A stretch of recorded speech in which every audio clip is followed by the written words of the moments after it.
Hello everybody and welcome to another top 5 records video, and today I'm going to be talking about my 5 favorite vinyl picks of last month of March. And I'm going to kick it off immediately because I found so many interesting records. I just want to keep talking about it. So the beginning of this month I finally found one of the pressings that I've been looking for a very long time. I'm talking about this album, T-Rex Electric Warrior. And this is a very interesting record. The first time I listened to it, it was digital, and I just had a sense that it did not rock as much as I hoped it would rock. I mean, there is this bass, bonk, bonk guitar riff element to it, which I thought it should really hit hard. So I've been looking for the record for a couple of years, and about 2 years ago, I found a Back to Black repress from I believe 2014, which was meant to be not bad, rather good. I bought it, and it was indeed a pretty fine repress, but it did not have the punch that I hoped it would. Then a year ago I found this one, a first Dutch pressing. I found it on a Waterloo Square market in Amsterdam. I was completely surprised. It was only 10 euros, so I immediately bought it. I mean, 10 euros for a first pressing of this record, it's amazing. So I just bought it, and it was superior to the repress, superior. But yet, although it sounded better, it did miss the punch. It did miss a certain depth in, and it was a little bit of a thin sound. Dutch recordings can have an accurate sound. There can be a lot of details in Dutch pressings, but they can sometimes lack depth, warmth, punch. I know these are not common elements used to describe sound, but especially when I take a look at old pressings, I think these elements are very important. Nevertheless, this is a beautiful pressing, and I was very happy with it. And then, what I found in the beginning of March, also in Amsterdam, the first time I ever encountered it, it's a first UK pressing. And compared this to the Dutch pressing, it blew it away.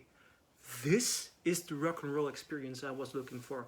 This album has so much punch. It has so much more energy. It has so much more dynamics. It has so much more power. And this is the way I always imagined this record would sound like.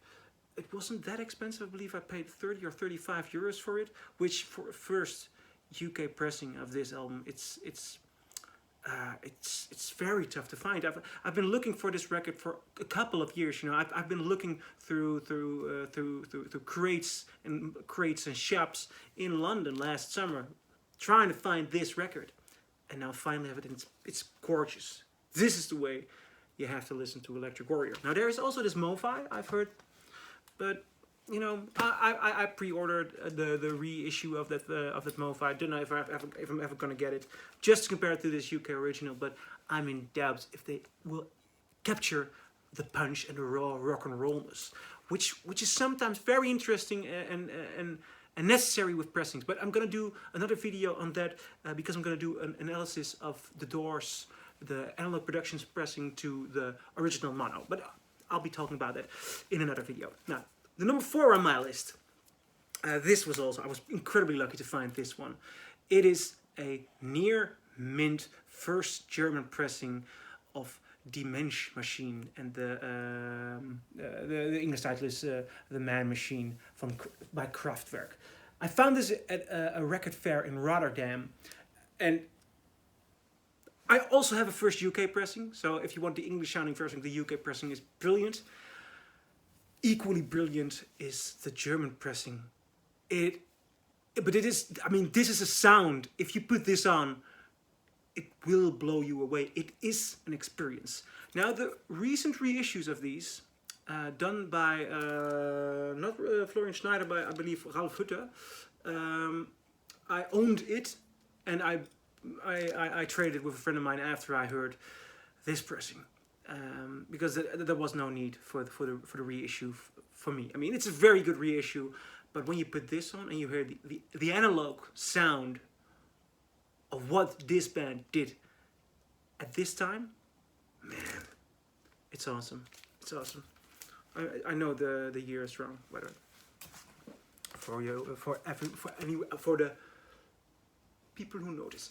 Now, the number 3, also another vinyl record I've been looking for years, and it is incredible. It's Curtis Mayfield. There's No Place Like America Today. This is such a great soul funk album.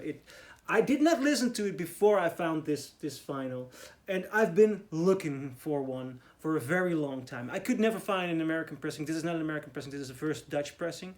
I cannot compare it to a first US pressing, but this is a very nice, accurate, soulful, warm pressing. It's also, I was lucky enough again, and it's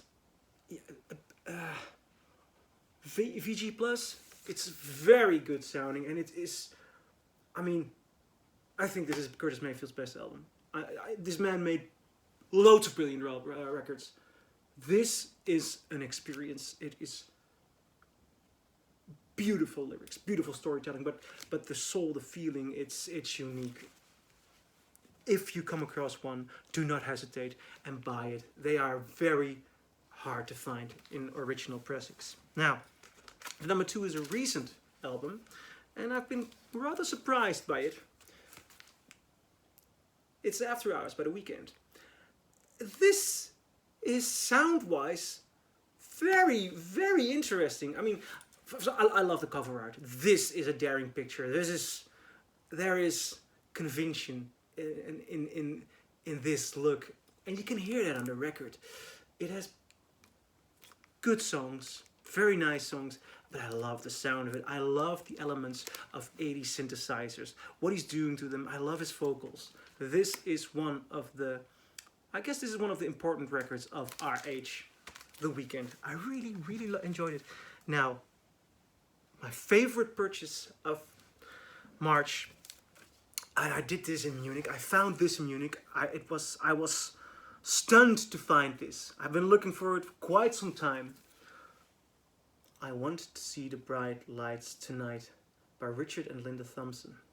This is a near mint first UK pressing. I bought it for 25 euros. Incredible. I mean, if you take a look at the vinyl, the shape of it all. A first UK pressing in this shape, near mint. It's gorgeous. I put it on. Magic. Seriously. This album has such a full, warm, distinct sound. It has so much detail. It has so much detail. It is, just as with the Kraftwerk record, putting this on, it's an experience of sound. It's an experience of songs as well. These are great, great songs. It's such a beautiful, coherent, full package. I think this is one of the best records of the 70s. It's one of the best folk rock albums ever. It is so beautiful. I like the artwork as well. I mean, it is a total majestic, full package of great, great songs, and it's of a hypnotizing beauty. Find it, put it on. I even enjoyed this one digital. I mean, I don't want to be snobby about this, but I know that putting on a digital file, listening to it on Spotify, it will redeem the emotional experience. For me, at least for me, that's the case. And I listened to this digital because I was very curious. And even digitally, this is astonishing. But listening to it on the first British pressing, God, it's good. God, it's great. Now, those were my top 5 finds of March. And I haven't been releasing so much videos last month. I've been busy with work, but I'm gonna record some more. I'm gonna do some other videos, and I'll try to remain as active as possible. So see you at the next top 5 records video. Bye.